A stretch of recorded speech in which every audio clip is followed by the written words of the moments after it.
Shalom les amis, shalom, j'espère que vous allez très très bien. J'espère que la grâce et la paix du Seigneur est votre partage. Nous bénissons le Seigneur pour sa grâce et son amour. C'est un plaisir pour nous encore de nous revoir encore avec vous devant vos écrans. C'est la grâce de Dieu, c'est son amour. Et comme d'habitude, nous avons par coutume de faire le résumé, d'amener nos méditations quotidiennes dont nous mettons sur les réseaux sociaux, aussi en vidéo ici sur YouTube. Et nous bénissons le Seigneur. Comme vous le savez, plusieurs d'entre vous le savent, nous étions à Kinshasa pour des vacances et maintenant nous sommes de retour. Et par la grâce de Dieu, nous nous portons bien.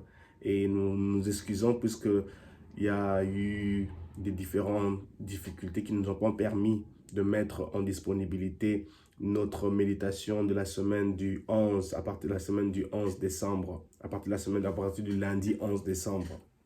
Mais qu'importe, nous voici, nous sommes là, nous allons faire cette récapitulation, nous allons mettre tout cela en disponibilité et c'est pour cela que nous allons faire cette vidéo d'aujourd'hui. Que Dieu vous bénisse abondamment. Comme vous le savez, il est important pour nous de mettre la parole de Dieu jour et nuit. Ceci est très très important, c'est pour notre force, c'est pour notre vie chrétienne, c'est pour notre capacité, c'est pour notre développement, notre croissance effective et solide et sûre en Christ Jésus-Christ. En Christ Jésus, notre Sauveur.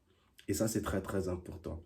Alors, sans plus tarder, le lundi 11 décembre, nous avons partagé ceci dans le livre de 2 Corinthiens chapitre 5, le verset 9, qui dit ceci. « Aussi que nous restions dans ce corps ou que nous le quittions, notre ambition est de plaire au Seigneur. » C'est l'apôtre Paul qui l'a dit.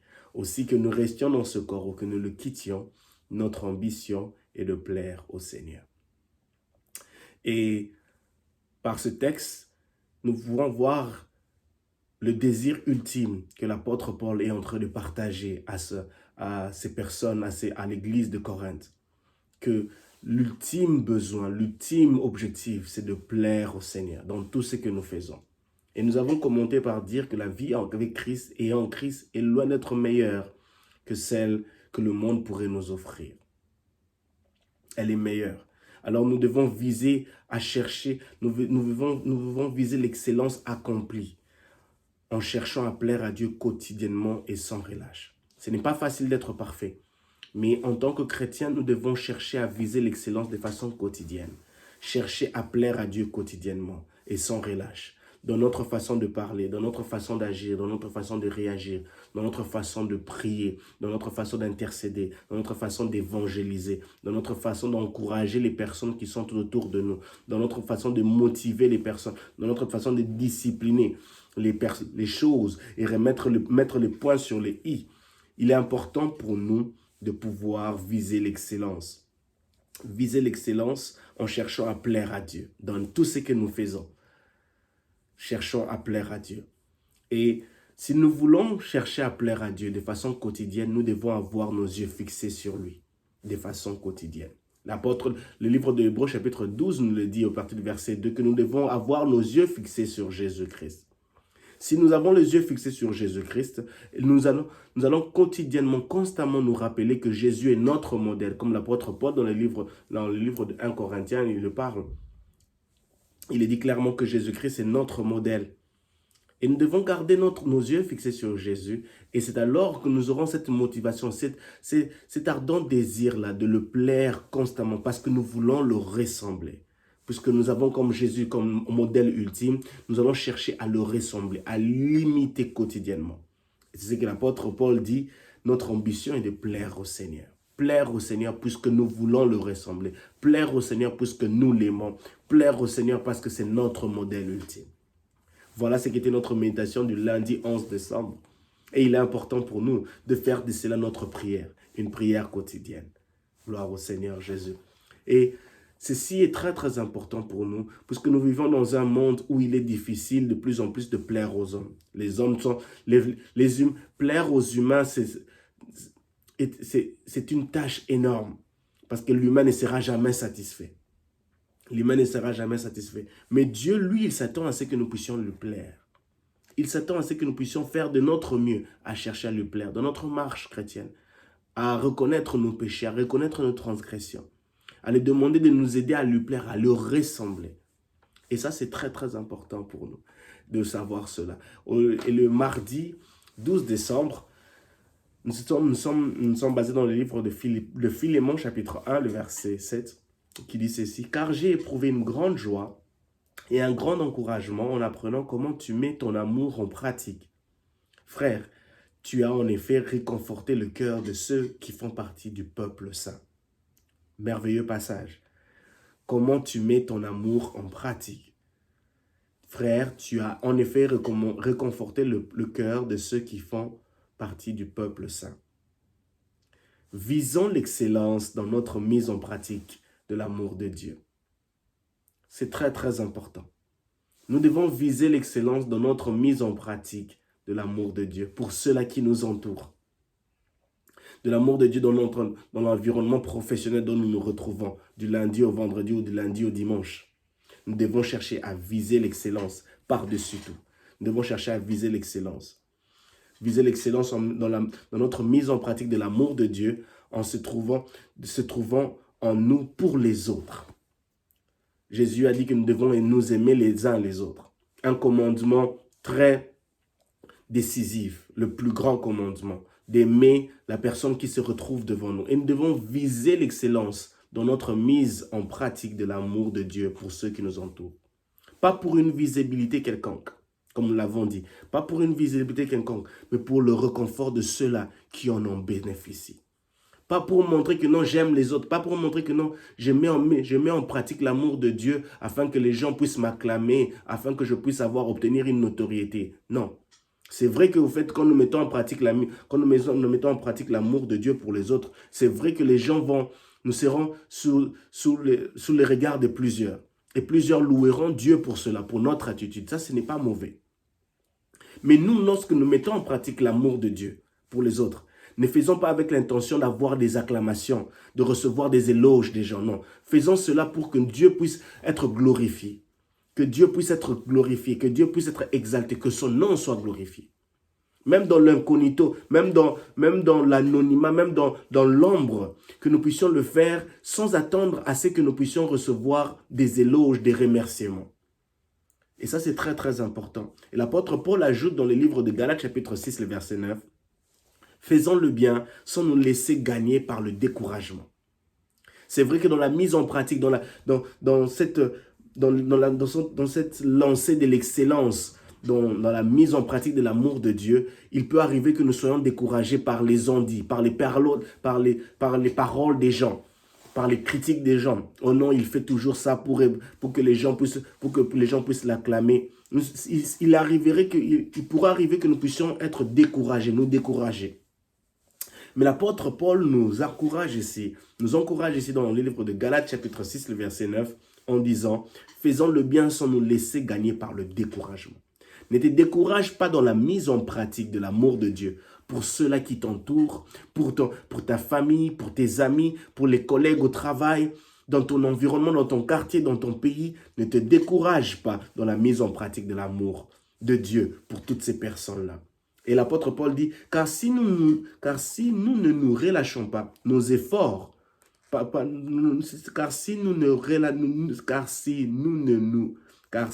ne relâchons pas nos efforts, nous récolterons au bon moment.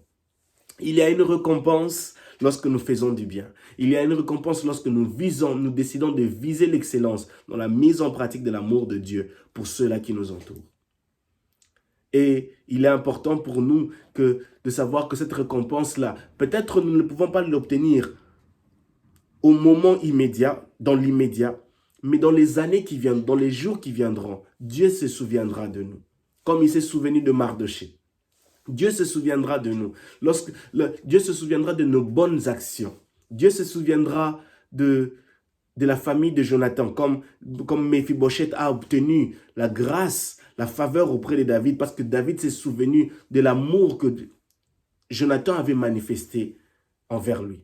Et ceci est très très important, de viser la mise en pratique de l'amour de Dieu pour tous ceux-là qui nous entourent. Et Dieu se souviendra de nous. Ne permettons pas à qui que ce soit, à quoi que ce soit, de nous décourager, de nous intoxiquer dans la mise en pratique de l'amour de Dieu pour toutes ces personnes qui nous entourent. La mise en pratique de l'amour de Dieu pour toutes ces personnes qui nous entourent veut dire évangéliser, annoncer la bonne nouvelle, dire aux personnes qui nous entourent que Jésus les aime, que Jésus est le bonheur parfait, que Jésus est l'élégance du fort intérieur, que Jésus est la garantie d'un futur radieux, solide et sûr, que Jésus est notre espérance solide et sûre face à l'anxiété, face à la dépression, face aux problèmes, face au découragement, face à l'oppression. Jésus est l'espérance solide et sûre dont nous avons besoin, de placer en nous, de vivre en nous, de suivre, de s'implémenter, de se nourrir de cela. Gloire au Seigneur Jésus. Telle était notre méditation du mardi 12 décembre. Et ceci est très, très important pour nous de continuer à mettre en pratique l'amour de Dieu tout autour de nous. Et le mercredi 13 décembre, nous avons dit ceci: ne nous permettons pas de minimiser l'œuvre de la croix. Chaque aspect de cette œuvre salvatrice est notre gain. Vous savez, de nos jours, plusieurs personnes maintenant ont tendance à croire que l'œuvre de la croix n'est pas suffisante. Ces personnes croient que après l'œuvre de la croix, il y a encore d'autres choses à accomplir, d'autres choses à réaliser. Mais pour nous chrétiens, pour nous qui croyons, pour nous qui savons que l'œuvre de la croix n'est pas juste une œuvre à minimiser, nous ne devons pas nous permettre de minimiser cela ou de se laisser intoxiquer, intimider par qui que ce soit. Parce que chaque aspect de cette œuvre salvatrice a une leçon, a un message de réconfort, a un message pour nous encourager. Et cette œuvre salvatrice est notre gain. La Bible dit dans le livre de Jean, chapitre 19, le verset 2, « Les soldats lui mirent sur la tête une couronne tressée de rameaux épineux. » Les soldats lui mirent sur la tête de Jésus une couronne tressée de rameaux épineux. Et ça, c'est très symbolique. On couronne Jésus avec une couronne, désolé pour la tautologie, avec une couronne d'épines. Jésus-Christ fut couronné d'épines afin que nos pensées soient sanctifiées et transformées, afin qu'elles lui rendent gloire. La Bible dit dans le livre de Ésaïe chapitre 53 que par ses meurtrissures nous sommes guéris. Il a été cloué, il a été flagellé, et l'une des choses dans l'œuvre de la croix, c'est que cette couronne d'épines sur sa tête était pour notre gain, était pour nous, afin que toutes nos pensées soient sanctifiées, transformées, afin qu'elles lui rendent gloire. Lorsque tu regardes à l'œuvre de la croix, lorsque tu regardes à cette œuvre salvatrice, ne la minimise pas. Parce que cette couronne d'épines était pour toi et moi, afin que nos pensées soient sanctifiées, afin que nos pensées soient purifiées, afin que ces épines-là qui transperçaient sa tête, ses cheveux, là où le sang est en train de couler, afin que tout ce qui traverse nos pensées soit sanctifié, purifié, changé, restauré. Il a été couronné d'épines afin que nos pensées, notre esprit soit restauré, soit vivifié, soit transformé, soit articulé pour lui rendre gloire à lui et à lui seul. L'apôtre Paul vient en ajouter dans le livre de Philippiens, chapitre 4, le verset 8, en parlant des pensées. Il dit, enfin, frères et sœurs, nourrissez vos pensées de tout ce qui est vrai, noble, juste, pur, digne d'amour ou d'approbation, de tout ce qui est vertueux et mérite de louange. Ça, c'est très, très important. Cette couronne d'épines n'est pas juste seulement une couronne d'épines juste une couronne d'épines pour un scénario quelconque. Non, pas du tout, loin de là. Cette couronne d'épines avait une raison. Cette couronne d'épines était là pour justifier, pour purifier, pour restaurer, pour faire assez que mes pensées rendent gloire à Dieu, pour que mes pensées soient guéries, pour que mes pensées soient transformées. Et même lorsque tu es malade, lorsque tu as des problèmes de tête, lorsque tu as des problèmes avec des migraines, lorsqu'il y a des choses qui se passent, lorsque le docteur te dit que non, tu as un problème dans ton cerveau, les neurones, le nerf, rappelle-toi de l'œuvre de la croix. Dis à Dieu, Seigneur, par tes meurtrissures, je suis guéri. Et aussi, l'œuvre de la croix, à la croix, tu as porté cette couronne d'épines. Ces épines qui piquaient, qui transperçaient sa tête, où il saignait à tel point qu'il a saigné. Dis à Dieu, Seigneur, cette couronne d'épines me justifie. Cette couronne d'épines sur la tête a fait que ma tête soit guérie, mon esprit, mes pensées soient transformées. Que tout ce qui traverse ma tête soit purifié, soit sanctifié, soit restauré, soit guéri, soit délivré. Parce que l'œuvre de la croix n'est pas une œuvre à minimiser, n'est pas une œuvre à faire passer en vitesse, pas du tout, à minimiser ou à bâcler. Non, c'est une œuvre salvatrice, c'est une œuvre qui nous donne la vie, c'est une œuvre qui nous transforme, c'est une œuvre qui nous offre ce que le monde ne pourra jamais nous offrir. Telle était notre méditation du mercredi 13 décembre. Et nous bénissons le Seigneur pour cela. Et nous bénissons le Seigneur pour la grâce, pour la faveur qu'il nous offre d'avoir un Seigneur, d'avoir un puissant Sauveur qui a décidé de mourir à la croix. La Bible dit dans le livre de Romains chapitre 5, le verset 8, Christ est mort pour nous. Et sa mort a fait que nous puissions quitter le monde des ténèbres et entrer dans le monde des lumières, de joindre la famille de Dieu. Et ça, c'est très, très important. Nous ne pouvons pas nous permettre de minimiser cela et de permettre à qui que ce soit de nous intoxiquer en nous faisant croire que l'œuvre de la croix est une œuvre juste passagère et une œuvre incomplète. C'est faux et archi faux. Le jeudi 14 décembre, nous avons dit ceci, la volonté de Dieu n'est pas là pour nous plaire. Je répète encore, la volonté de Dieu n'est pas là pour nous plaire. Elle peut nous inclure dans toutes sortes de batailles et situations inattendues. Je répète encore, la volonté de Dieu n'est pas là pour nous plaire. Elle peut nous inclure dans toutes sortes de batailles et situations inattendues. On voit cela dans la vie de Joseph, on voit cela dans la vie de Job, on voit cela dans la vie de Jonas. Il y a plusieurs personnes, on voit cela dans la vie de Daniel, où la volonté de Dieu n'est pas là pour nous plaire. La volonté de Dieu elle est permissive. La volonté de Dieu est suprême. La volonté de Dieu ne peut pas être remise en question. Elle peut nous inclure dans toutes sortes de batailles, dans toutes sortes de situations inattendues, mais elle a pour but de rendre gloire à Dieu, elle a pour but de nous élever, elle a pour but de nous utiliser afin que nous soyons une leçon, un message direct à ces personnes qui nous entourent. C'est ça le bien-être de la volonté de Dieu. Elle peut faire mal, mais la volonté de Dieu est intentionnelle. Elle connaît le meilleur pour nous. Elle sait ce dont nous avons besoin. Elle sait comment discipliner. Elle sait comment changer. Elle sait comment changer les positions, les restaurer les choses. La persévérance dans la foi est une stratégie pour en sortir la tête haute. Pendant que nous sommes en train de subir la volonté de Dieu, pendant que nous sommes en train de nous poser des questions, Seigneur, qu'est-ce qui se passe? Joseph pouvait se poser la question, Seigneur, qu'est-ce qui se passe? Pourquoi je suis le plus malheureux? Pourquoi je traverse de telles situations? Job pouvait aussi faire la même chose. Jonas aussi pouvait aussi. Jonas aussi a traversé une situation similaire aussi. On se pose la question, Seigneur, pourquoi je me retrouve dans toutes sortes de batailles comme celle-ci? Dans des situations inattendues, combat après combat. Et la persévérance dans la foi en Jésus, est une stratégie et une des stratégies qui nous permet de sortir la tête haute pendant que nous sommes en train de traverser toutes ces situations inattendues, toutes sortes de batailles, toutes sortes d'environnements dont la volonté de Dieu nous inclut. La persévérance dans la foi chrétienne. Persévère dans la foi chrétienne. Nourris ta foi avec la parole de Dieu. Ne permets pas que tu puisses baisser les bras. J'aime ce que la parole de Dieu dit dans le livre de Hébreux chapitre 10, les versets 35 à 37. Car il vous faut de la persévérance, afin qu'après avoir accompli la volonté de Dieu, vous obteniez ce qu'il a promis. Il te faut de la persévérance.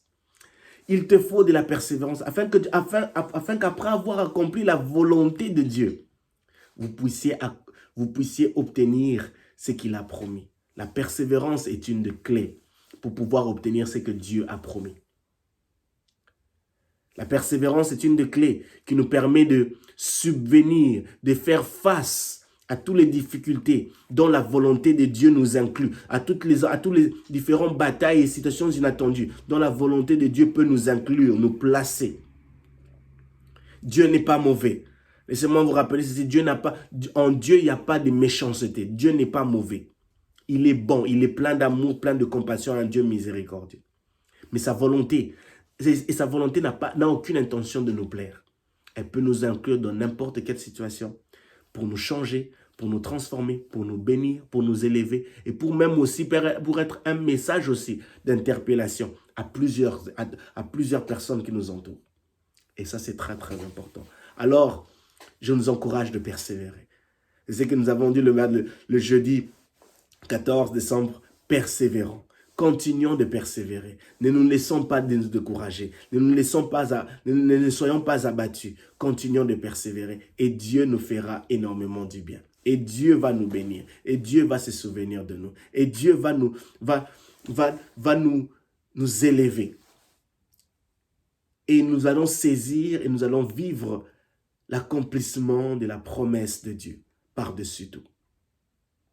Gloire au Seigneur Jésus. Et le vendredi 15 décembre, nous étions dans le livre de Apocalypse, chapitre 10, le chapitre 17, le verset 14, qui dit ceci, « Ils feront la guerre à l'agneau, mais celui-ci les vaincra, car il est le Seigneur des seigneurs et le roi des rois. » Apocalypse, chapitre 17, le verset 14, « Ils feront la guerre à l'agneau, mais celui-ci les vaincra, car il est le Seigneur des seigneurs et le roi des rois. » Nous servons un Dieu fort et puissant. Nous servons un Dieu fort et puissant. Il est le roi des rois, comme le livre d'Apocalypse dit. Il est le roi des rois, il est le Seigneur des seigneurs. L'ennemi fera la guerre à l'agneau. Et pour nous qui avons Christ en nous, la Bible dit dans le livre la Bible dit que non. Ce n'est plus moi qui vis, c'est Christ qui vit en moi. Ça, c'est dans le livre de Galates, chapitre 2, le verset 20. Christ est en nous. L'agneau de Dieu vit en nous. Et sur ce, nous serons victimes d'attaques. Nous serons combattus. Comme le livre de l'Apocalypse, chapitre 17, ici le dit, verset 14. Ils nous feront la guerre. Alors, nous ne devons pas croire que la vie chrétienne est exemptée, est exclue des combats, des batailles, des difficultés. Non, non, non, ça c'est faux. Apocalypse, chapitre 17 nous montre ici. Ils feront la guerre à l'agneau de Dieu. Ils feront la guerre aux enfants de Dieu. Ils feront la guerre à ceux-là qui possèdent l'agneau de Dieu, qui ont l'agneau de Dieu, qui ont Jésus-Christ comme Seigneur et Sauveur. Le diable ne sera jamais content de voir que les enfants de Dieu sont en train de progresser parce que quand nous avons Jésus, nous avons la joie. Et la joie est une chose que le diable déteste. Et il fera toujours de son mieux pour combattre cela. Ils feront la guerre à l'agneau, mais celui-ci les vaincra. Car il est Seigneur des seigneurs et roi des rois. À toi qui me suis maintenant, j'aimerais t'encourager. Puisque c'est Christ qui vit en moi, en toi. Sois-en sûr et certain que tu seras toujours vainqueur. Jésus-Christ t'accordera la victoire, puisqu'il est Seigneur des seigneurs et roi des rois. Et puisqu'il vit en toi, il se rassurera. Il mettra tous les paramètres disponibles. Il mettra tous les paramètres en place pour remporter la victoire. C'est vrai que tu peux vivre une saison de difficultés, de bataille après bataille, combat après combat. Mais ce qui est sûr et certain, tu es plus que vainqueur. Nous sommes appelés à vaincre, à remporter la victoire, puisque l'agneau de Dieu est Seigneur des seigneurs et roi des rois. Nous servons à un Dieu fort et puissant et nous devons joindre la famille des enfants de Dieu. Et ça, c'est très, très important. Parce que lorsque nous joignons la famille de Dieu, ça nous offre le repos dans la victoire. Le repos dans la victoire. Et j'aimerais encourager quelqu'un ici à joindre la famille de Dieu. Lorsque tu joins la famille de Dieu, ça t'empêche d'être une victime qui est martelée, détruite, saccagée à tout moment, comme il veut, comme à n'importe quel moment par le diable. Lorsque tu joins la famille de Dieu, lorsque tu appartiens à la famille de Dieu, tu es exclu des difficultés. Tu es exclu de la victimisation que le diable impose à toutes ces personnes-là dont il ne retrouve point de protection, de sécurité. Mais si tu es comme l'apôtre Paul le dit, ce n'est plus moi qui vis, c'est Christ qui vit en moi. Directement, automatiquement, tu deviens un citoyen du ciel. Une propriété privée de Dieu. Une propriété privée de l'agneau de Dieu. Une propriété privée du roi des rois, du Seigneur des seigneurs. Et il s'élèvera pour te défendre. Il s'élèvera pour te protéger. La Bible dit dans le livre de Matthieu, chapitre 11, le verset 28, « Venez à moi, vous tous qui êtes